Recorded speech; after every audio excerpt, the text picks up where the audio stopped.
to think, I'm recording. okay, I'm going to stop what I'm saying right there. You can edit that. Can a man be manly and blind? Absolutely. A man can be manly and blind. In fact, some of the people I follow on TikTok.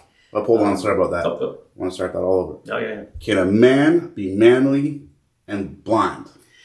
Absolutely. Of course, we'd have to define what manly is, but in the traditional sense, a man, and again, this is in the traditional sense, a supporter of the family, a defender of the family. Mm-hmm. Absolutely. And there are, for instance, one of my areas, another area that I'm very concerned about is the safety of blind people. And now, I don't mean safety falling down and stuff, which is a concern of mine, and we all have issues there, but self-defense. Mm-hmm. There are higher rates of problems against people with disabilities, and that bothers me for a few reasons. One, I'm going blind slowly, so that could affect me, and so I was always concerned in my life about self-defense and that kind of stuff, and I am even more now. But to be manly and in the sense of a supporter, let me tell you a brief story. I have a friend, I'll just give his first name, it's Jim. If you go on my webpage, there's one of my podcasts about him up there. Jim has an amazing story. He's like 6'2", he's this huge guy. He was a Marine, he was a sniper, he was all these things, served 4 tours. Now, you're not going to get much more manly. Tough guy, the whole thing. I didn't know him back then. Served honorably, was honorably discharged. His father was dying of cancer. He was honorably discharged. 2 weeks after getting out of the military, he had an accident where he lost both of his eyes in a construction accident. 100. Now we're talking 100%. He literally doesn't have eyeballs. So he's 100% blind. The rarity. Jim, he shoots for the Paralympics. He does shooting. There's a Paralympic team that travels around the world. He has a whole technological setup for his rifles and stuff. Mm-hmm. He still rock climbs. He chops wood. He drives tractors on his farm.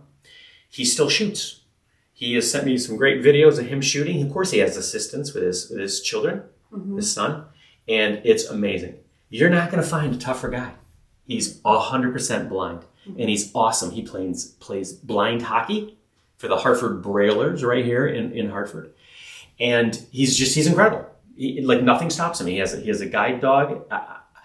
I remember when I interviewed him, I said, all these things we're talking about, this is you 100% blind.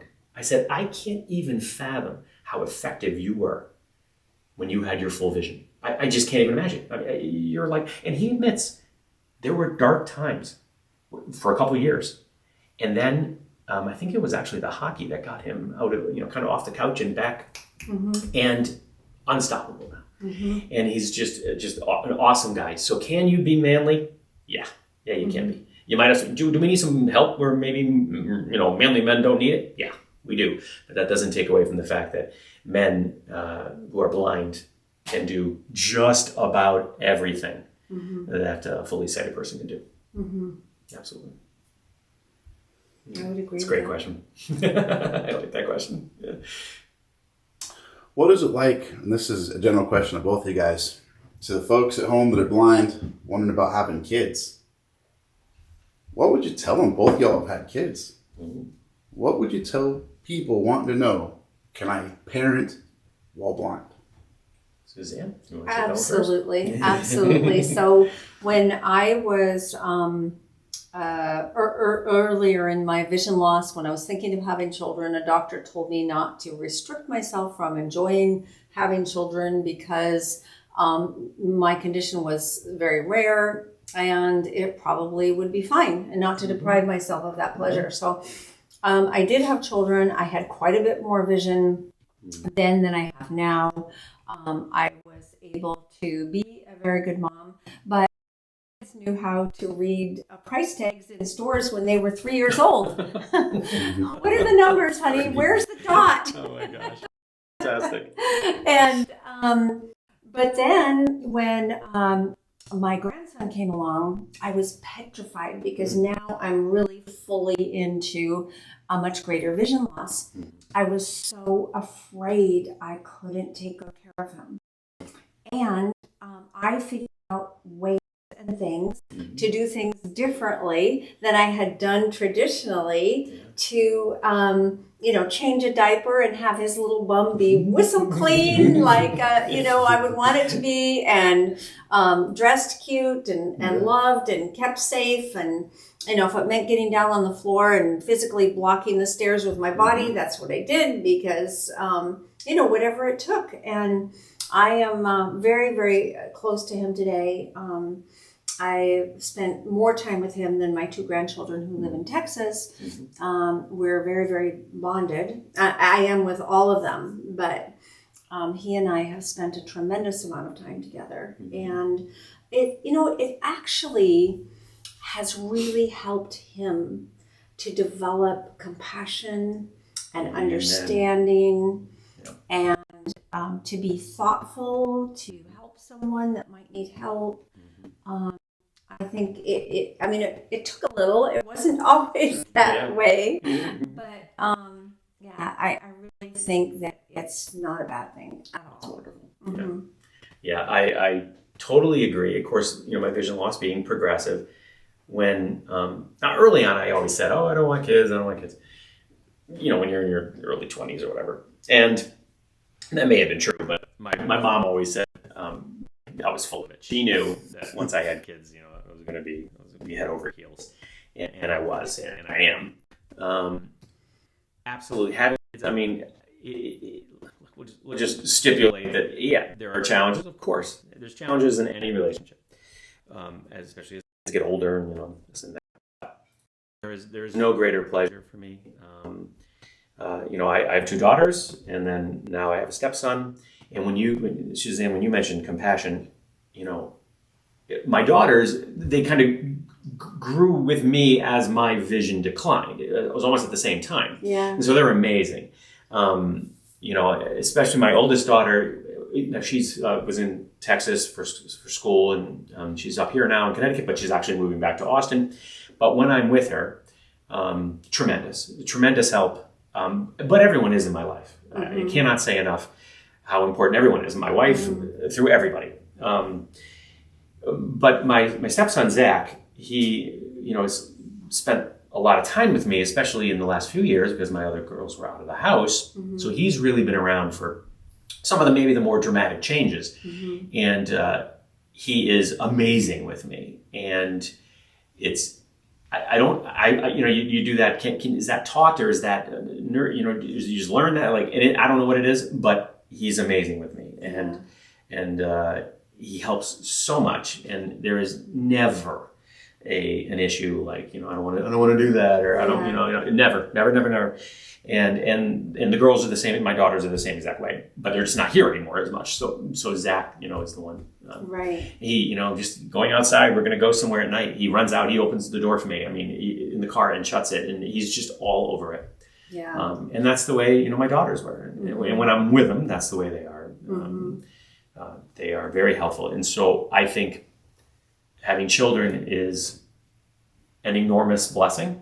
And everything takes energy and time, and nothing good is easy or free. But the blessings are incredible, and it's my own personal opinion right here. But in the end, what are we here for? I mean, if we don't, if you can have children, wonderful, and it's fantastic. I mean, right. I try to think now.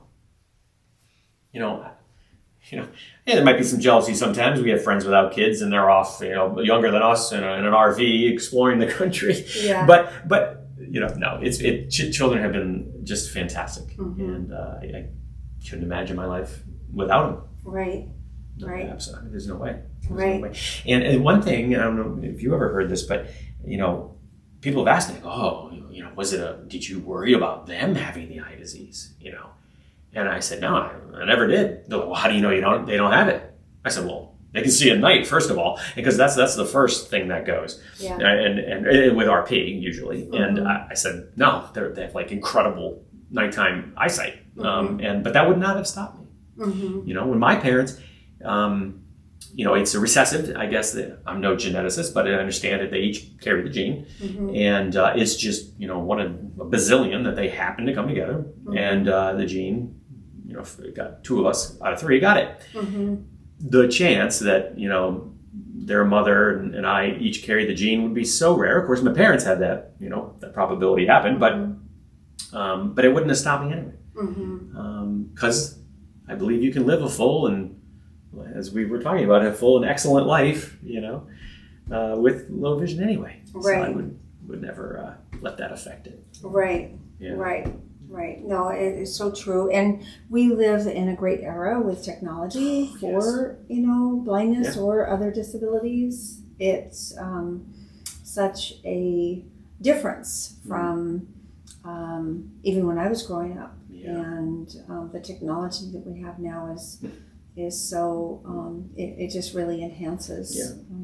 I joke that it's a great time to be blind, but it is. I do. You know, too. 20, 30, 40 years ago, we may have been put into a special place. I mean, because they wouldn't have known what to do with us. Right. And you're right, the technology, the resources, social media.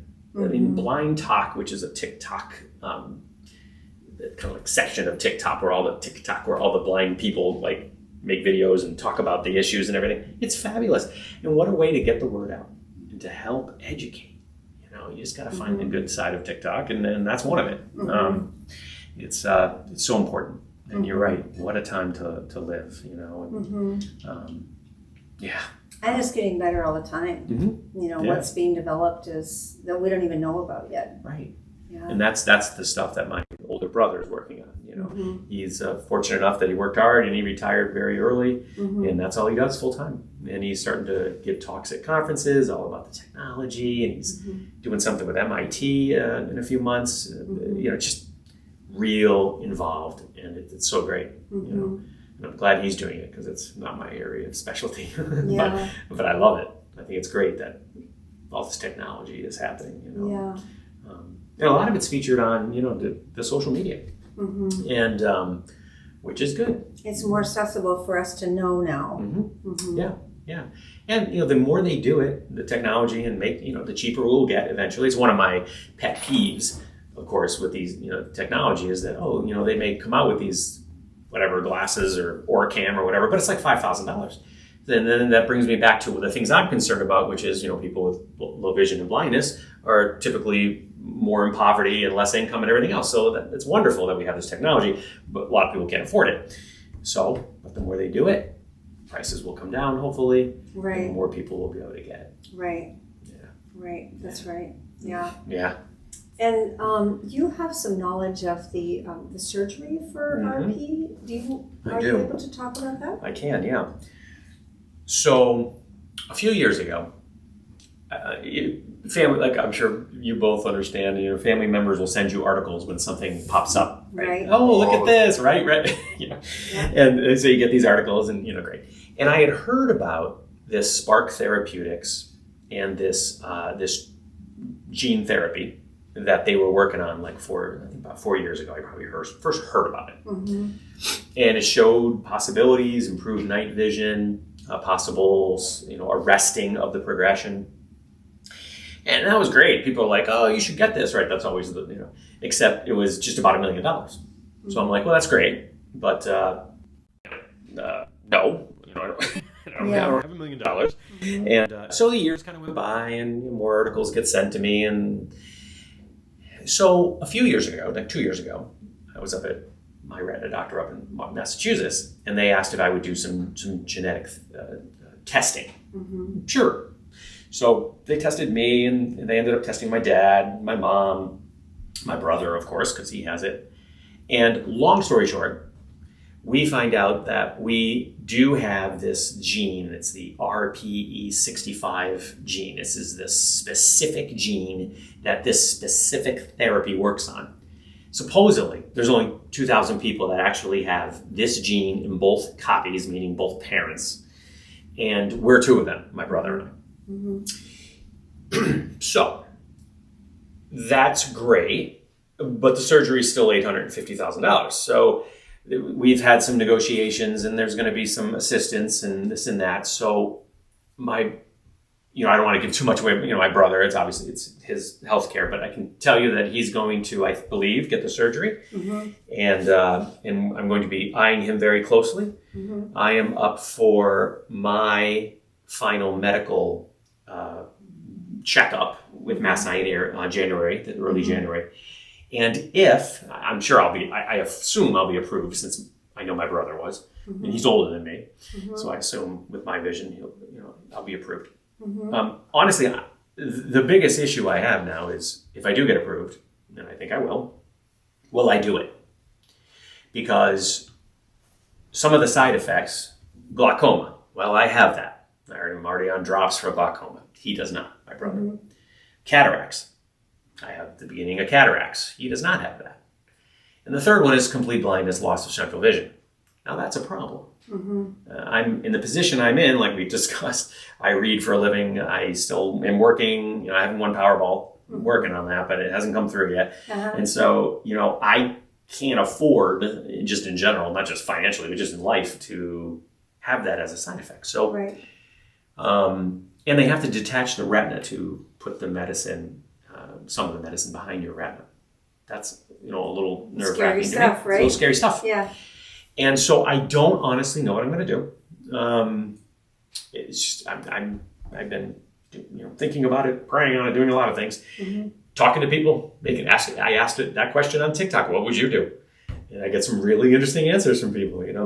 Heck no, or absolutely. They start with the bad eye, because my brother and I each have a worse eye, and they start with that eye. But I'm going to watch my brother closely. And we'll see what happens with him, and then I'll make my decision. But if it happens, it will be next year, I'm sure, probably in the spring. But it's very nerve-wracking. It's wonderful that it's out there, and increase. You have to do this balance, this calculation. Okay, I'm 53, right? How long am I going to live? No idea, of course. What's the vision loss? Will it pick up 3% a year or so? Okay, what does that mean? If I live to 100, when will all my vision really just get to a point where I can't do anything with reading, or maybe I have to use technology to do it? But when will that happen versus getting the surgery and the risk of possible side effects that could be devastating? Devastating. And I'm a little nervous because I already have glaucoma and cataracts, whereas my brother, for some reason, does not. And so it's like I already have 2 out of 3. I'm not. I really don't want to push the issue, but then again, how long are you going to live versus the benefits of possibly getting the surgery? Right. I don't have the answer. Yeah. It's hard, Well, it's awesome that there's an option developing. Oh, and, yeah. 5 years from now, 10 years from now, who knows how it will have progressed. That's right. And it's fantastic that these companies are doing this.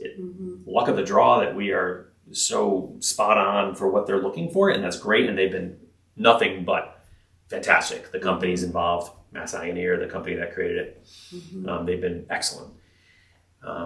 It's just a big personal decision. One of those. There's just no easy answer. Right. There's no easy answer. Right. But I do know that if I do get the surgery and I lose all my vision, the remaining central vision, I know life isn't over, right? It's my own message. I have to kind of abide by it. Right. It'll be an adjustment like everything else in life. Right. Yeah. I understand for sure. Yeah. It's serious business, though. Oh, man. Yeah. I lose sleep over it. It is. It's just a challenge, yeah. Unfortunately, there's this little tiny part of me that says, oh, I hope they medically don't clear me, because then I don't have to make the decision. Yeah. Because it's such a tough decision. Right. Yeah. It doesn't get rid of all my vision loss, right? Right. It doesn't do that. It hopefully will halt the progression and increase night vision. Right. Now, this is nothing against the company that makes it. It's great. But the addition of night vision isn't really that important to me. I know where I am with it. I don't drive. I don't do anything really. I'm very careful. And maybe better at night might be helpful. But it's not. That's not going to make the decision for me. It's I don't know. It's really hard. It's really hard. Yeah, I don't know that I would opt for it. I don't know what I would hope to gain. Right. And how much it would be worth going through to Right. get what I might hope to gain. Right. It's I actually had a friend who wore glasses for years, like from the time he was a child. And he wanted contacts, and without his glasses, he was very, very blind. yeah. But with his glasses, of course, he had complete functional vision for everything. So he got contacts, and he really had a very difficult time with it. He was receiving too much information Wow. because the scope of vision was now outside of the framework of the glasses that his brain had developed to process as normal. That is amazing. And so he tried it for a few months, and his doctor said it was really his brain that was receiving an overload of stimulus, Yes. and it was causing him emotional stress and anxiety. And he went back to wearing glasses because that was how his brain had developed the process of receiving information. Isn't that amazing? And to have that whole extra field of information Sure. coming into his brain was not good for him. That is incredible. Mm-hmm. The brain is unbelievable. Mhm. It's just and its ability to adjust in a good way to help us cope, and then in that case to receive too much information because that is Right. that is. And we're all individuals. I can tell you one of my biggest fears with vision loss is, and this goes to your question about having kids, and I actually talked about it in that National Federation of the Blind article I wrote, because you hear about, and you may have, Suzanne, some information on this, visual memory, and that, roughly it's like 7 years or so, and at some point you will not recall, you will not be able to recall what the faces you once knew, and that is just terrifying to me. And especially when you think about not being able to see your kids' faces. I mean, it's obviously losing your central vision. You can't, if you're looking direct on, see them, but you have your peripheral and you can work it. But the way ours is progressive, that kind of stuff is a nightmare to me. And not being able to recall things. The mental image of, and I sit here and sometimes try to like think about things that I haven't seen in a long time, like maybe back when I lived in Florida, like so long ago, and I'll be like, what did X look like, or that person I knew, and I'm sitting here testing it, like, if you don't refresh that brain, have you had any experience with that, or like any, are there people's faces you can't recall? I have a very developed sense of visual memory. I have a map in my brain. I have, so I tell my friends, "Oh, it's so nice to see you," and they laugh. They say, "You can't see me." I'm like, "Yeah, but I'm seeing you with my heart and in my greater vision." Yeah. And I do remember the faces of my children. I do remember the faces of my parents. Yes, I have incredible visual memory, and I live with that memory, which makes my life more complete. Yeah. And I guess, you're blessed as well, but you still do have peripheral, right? Some peripheral. Very little, very little. Like, I can't really see you now. I don't have any real, I can see a little light. I can see, dark. I really can't see you at all today. Yeah. But sometimes I do catch things peripherally. Yeah. And every once in a while, I don't know if you have this experience, Kevin, but you get to know someone and you don't really know what they look like. I guess maybe because your vision is different than mine, you would know. But for me, I've known people that all of a sudden I'll catch a spot in my peripheral vision and I'll get a real picture of what they look like or the expression on their face or the look in their eyes or some, aesthetic value of what they're like, Yeah. and it will just happen to be randomly. I can't depend on it. Yeah, no.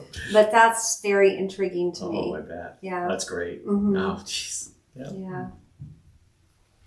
One final question. Yes. I'm going to start up